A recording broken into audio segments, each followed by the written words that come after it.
In today's video, let's talk about air fryers. Do you really need to have one in your home?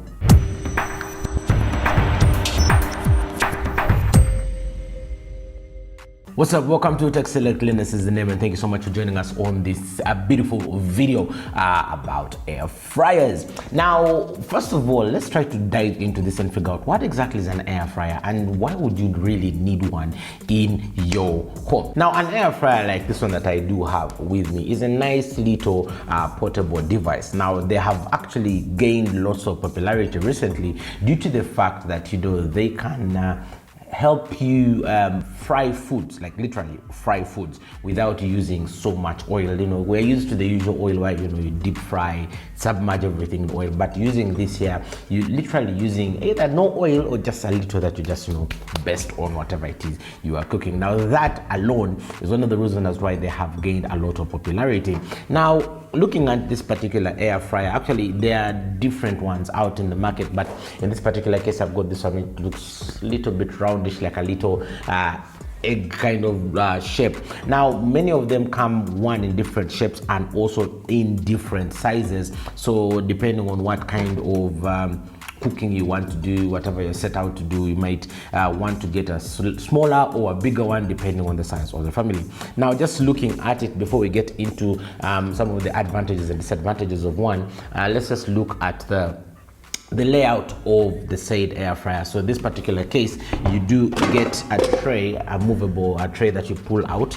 Now, if you may just if I may lift this here, you see the tray goes in there like that, so you just pull that out. So in this tray is where whatever it is you're frying would go. So you're putting whatever it is you're frying in here, and then you're sticking that back into back into your air fryer, right, like that, and then you'll be turning it on. We'll be doing another video in depth of how to use the air fryer, how to cook small basic foods using this particular air fryer, so you might want to make sure you're subscribed and stick around for that.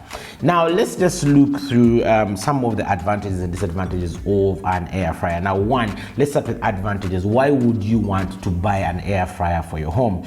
Now, number one would be healthier cooking. Now, we talked about healthier cooking, and that this particular machine will fry your food using really low amounts of oil. Now, for instance, if you're making chips, French fries, we here in Uganda we call them chips. If you're making those, all you have to do is just, after cutting your potatoes, you just have to just baste a little bit of oil, or just sprinkle a little bit of oil, shake it in, and then you put them in the air fryer and you're good to go, as opposed to the old traditional methods where you have to dip the whole cut Irish potatoes into hot boiling oil.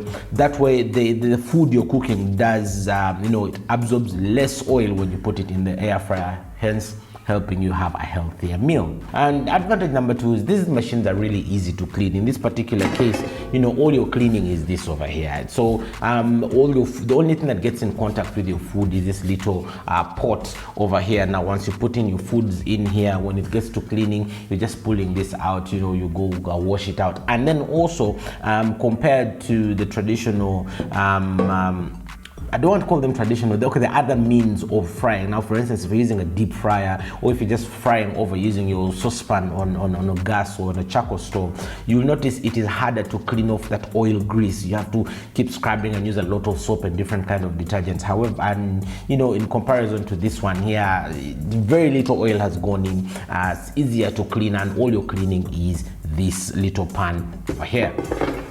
Now, advantage number three would be energy efficiency. Now, this one is kind of a double-edged sword. Why I'm calling it a double-edged sword is, one, yes, you can get better energy efficiency out of your air fryer, in that using this as compared to your traditional oven, because this here basically is like a mini oven in there. Check out the video where I talk about how exactly it works and the components inside this air fryer here. So it's like a mini oven, and in this particular case, having it in a smaller size like this makes it a little bit more energy efficient. So for instance, if I were going to cook some pieces of chicken, and they're not really that much and just a few pieces of chicken, this allows me to cook them more energy efficiently because of its small size, as opposed to putting it into a bigger oven and you're spending way more time cooking something really small. Now why I say this is a double-edged sword is there is a little bit of a disadvantage in here, because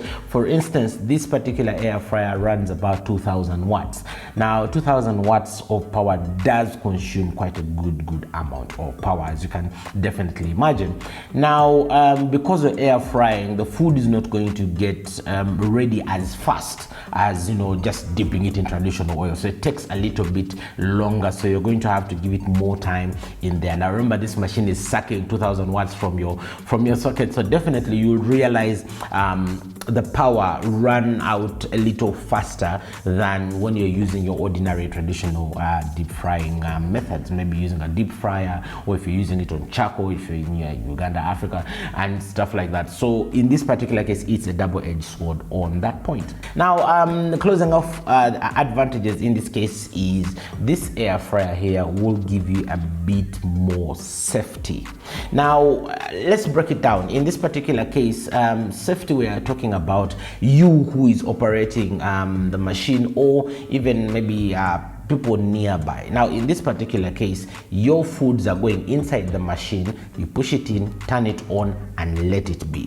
Why this becomes a safety feature is if you're like cooking, deep frying something, and maybe you're using a deep fryer or an open saucepan with very hot cooking oil. The hot cooking oil that is open already is a hazard, so you never know. And then the other thing also is, as you're putting in these foods into the oil, there's that splash and all of that, and it can easily, you know, fall on your hand. Some oil can fall on your hand, burning you, and in case maybe you're not very careful and you heat it the wrong way, that hot cooking oil can easily pour on you and to burn you really terribly. So in this particular case, there, this air fryer becomes a more safe, you know, gives you more safety. It becomes a more safe appliance to use in your cooking.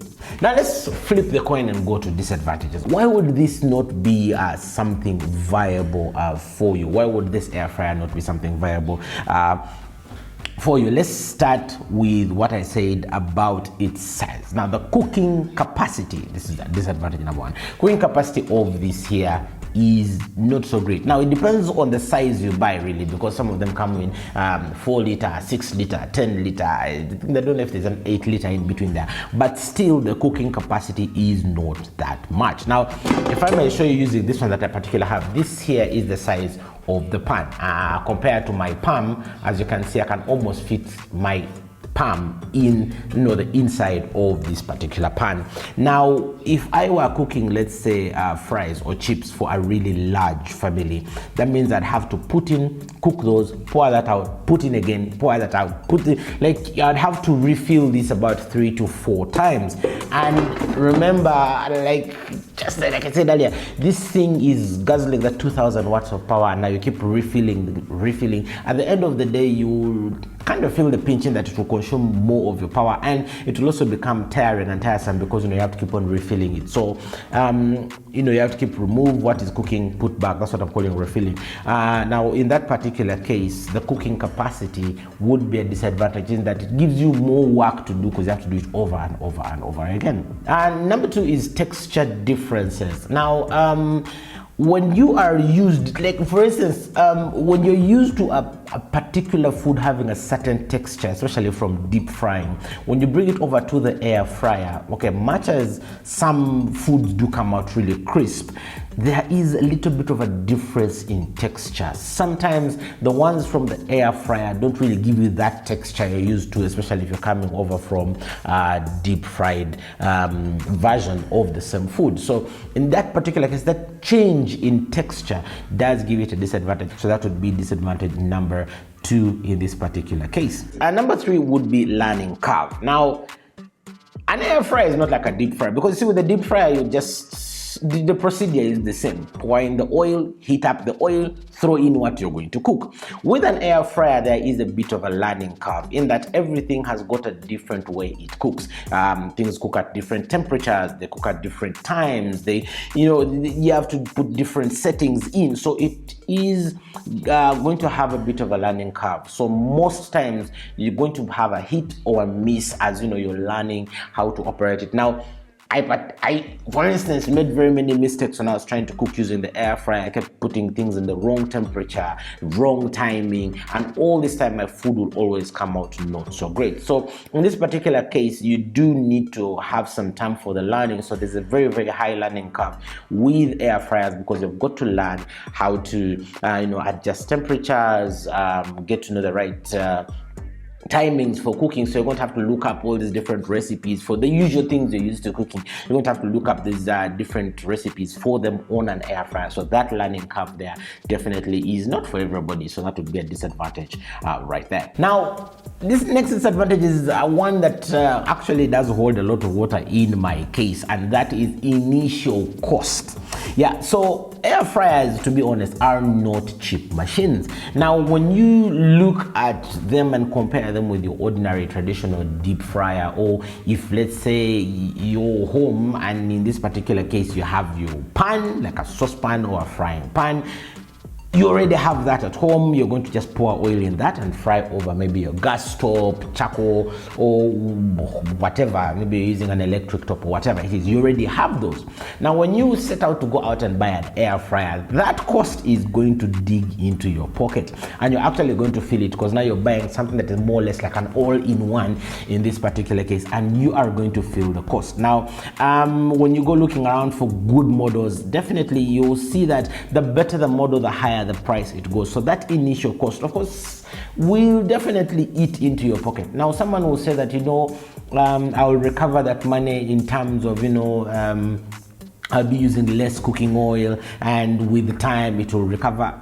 Maybe that mathematics does work out, but in this particular case, just going out to buy the machine will cost you very, very well. Like, you feel the initial cost of that product, and that there would be a very it would be something that would push somebody away from getting an air fryer. The counter space. Now, this here is yet another kitchen device, and as you can see when I hold it up, it is not really the smallest gadget out there. So it is yet another gadget that needs counter space in your kitchen. Now, many of them, especially if you go for the slightly bigger models, when you start looking at the 8 liter, 10 liter, 12 liters, they get bigger in size. Now, remember, most times your countertop already has a lot of stuff on there. You have your plates, you have your what, you already have the cooking apparatus, you have your blenders and what, and now you have to find more space where to put the air fryer. And this here becomes a disadvantage in that it's yet another device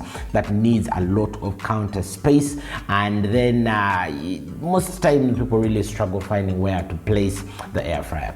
Now, final disadvantage. Now, this one is particularly one that is true to me and is true to many Ugandan families. The air fryer is not for all kinds of foods. There's some foods we just use that have got to be submerged in oil. If you're trying to cook samosas, I'm yet to see somebody do that using an air fryer. And then also the other reason is because it's not for all kinds of foods, and as Africans, especially in Uganda, we don't fry food that much. We don't do lots of fried stuff. Many times you're going to buy the air fryer and it's going to end up sitting in a corner somewhere, waiting for maybe when you have a party or once in a while. So it will become a redundant gadget so fast, in that you have it, yes, but in a month you can use it once, or you can use it once in 3 months. So in that particular case, you will just have another gadget swallowing up space that is not really being used on a daily. So that there alone is a disadvantage. Unless maybe if you're the kind that has a family where you have constant frying, you're always deep frying stuff on a daily and all that, then definitely an air fryer would come in handy for you, so to reduce on some of that oil. But in most cases, most families I've visited in Uganda here, mine inclusive, we rarely deep fry stuff. So it's like once in a while. So I don't know, I would recommend you just get something that you use more frequently. Something that you use on a daily. Now that would definitely be more used for your money, in my view. Now, of course, I always put up these opinion polls on my social media platforms, and I do thank those that do respond to them. Should you get an air fryer? Is it worth it? Is it worth your time? Is it worth your money? I do hope this video helps you answer some of the questions that you have been having about air fryers. And of course, do make sure you hit the subscribe button, notification bell, so that you are alerted each time I drop a new new video. There are so many videos, just search for them on my channel about the air fryer, so you might want to go check them out, and of course leave us a thumbs up if you do like what you see. But for today, thank you so much for watching, and I shall see you in the next one. Bye bye.